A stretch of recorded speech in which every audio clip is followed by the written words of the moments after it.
are. I think like we basically built the digital neo-feudalistic economies, or what some would say plantation economies, because most of the people who are living on these scraps of commons, which are awful, use the terms like communities. I love that Facebook loves to use this term.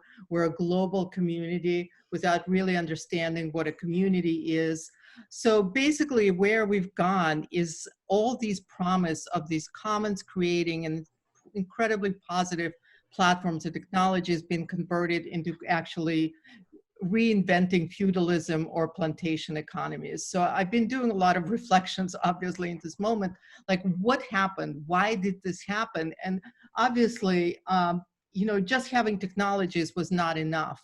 And so what we need, and I think where we are, hopefully now, Dr. Rice was talking about tectonic change, and I'm really hoping that in this process of tectonic change, we really need to develop a new kind of ideology and a new set of norms of what is normal. And I think, you know, Karl Polanyi, who was an economist, and wrote a lot during World War II and was highly influenced by it. He talked about how the market economies not just produce market economies, they produce market societies where people's thinking get marketized. So a lot of things that were part of the social contract, we start thinking about them in market terms. And I think this is what's been happening. We've marketized our thinking. So our ideas, and this is why some of these technologies went in this direction, is that we couldn't think differently. Like here we are, we have these amazing technologies, right? But they're falling into business models and the frameworks that basically are anti-commons, that basically are feudal in their way.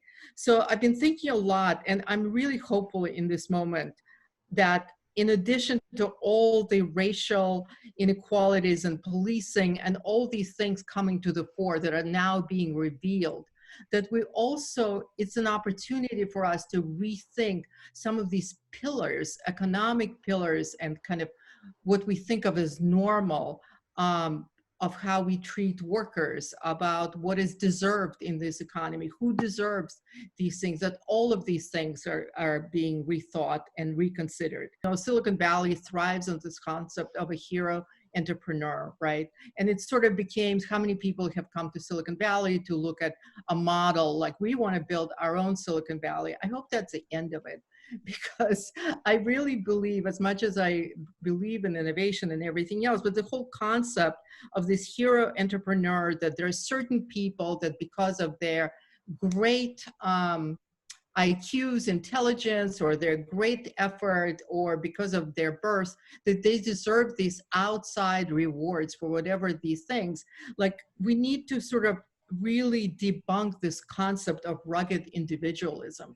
Like, what we are seeing clearly in this period is that we're all connected. Our health is connected. All health is public health, ultimately. You're only as healthy as a homeless person next to you. And so we need to kind of go from this idea of rugged individualism, which is so much of part of the American ethos, as part of the, you know, the kind of capitalist economy that we've created here in the US, not so much in Europe, that we recognize this interdependence and we develop these new ideals of mutualism, because ultimately we need to think in terms of interconnectedness. All these things that we're facing today, from health to climate, they cannot be solved by one community, one individual. These are global issues. There are no borders around health, as we're seeing with coronavirus, same with climate. So kind of debunking the whole admiration for this rugged individualism. I mean, we're seeing already debunking of whole ideas of work, like the concept of essential work and who does essential work is now front and center, right? It's not the Wall Street bankers who are doing essential work. You know, David Graeber, economic anthropologist, talks about bullshit jobs. And, you know, bullshit jobs are the kind of jobs that it's not collecting your garbage. It's not providing care. It's all these, it's not teaching. Like, we're really reconfiguring what essential work is. And once we reconfigure that, we really need to ask ourselves a question: are we compensating these people? Can they afford a living? Can they afford to do the kind of essential work? And why are we not able to compensate them in this way? I think the other sort of concept I've been thinking about is the concept of ownership. It's something that people negotiate in every economy. You know, there's always a tension between private accumulation and access to public and commons-based resources. And, you know, it's a role of government to sort of navigate that and make sure that this balance exists. And we're definitely out of balance. The notion, we need to examine the notion of, do people have a right to own land? How much land? Manuel talked about incredible asset inequalities. This is something that, you know, we've written a lot about, the concept of universal basic assets. Can we think about as a right, not something that you have to earn, but as a human being, you have access to certain kind of essential assets that enable you to live good lives? And what does this package look like? I also, you know, the other thing that's been interesting to me to watch, we all worry about work, and we think of it as an absolutely necessary thing for our well-being, for our social standing and everything else. But I've been thinking a lot, why are these protests happening right now?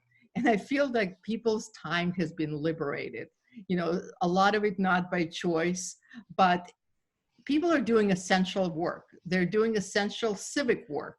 They're going to demonstrations, they're learning, they're participating. We do always this concept of scale, but is it scalable? Do you need to scale? And we apply it to everything. And here's the thing about scale is that scale reduces diversity. And we're seeing we have, you know, one of the amazing things to watch was that, you know, are these great global companies so successful, right? And we can't deliver masks. We don't have enough gloves. We don't have enough of these real essential things. So you kind of, and that's because of scale, right? Because they're so efficient, but efficiency also leads to brittleness, right? You cut all the slack out of the systems. So when we have surge, you don't have enough supplies, you can't meet. So scale by itself is actually needs to be balanced with resilience, and resilience requires this kind of redundancy and duplication and nuance and diversity. And so we need to debunk this concept of scale. It doesn't mean that it doesn't have to exist, but we have to be not applying it to everything and everybody. So to me, the question and the opportunity, and what I'm excited about is that I think we have the possibility, as everybody said, we don't know where this is going to go. And I'm a futurist, and I can tell you that nobody can predict the future. But this is a possibility for us to actually rebuild the basic civic infrastructure of our society, which includes everything from our cultural norms to our institutions, to our basic ideology. And that is, I hope that this is an opportunity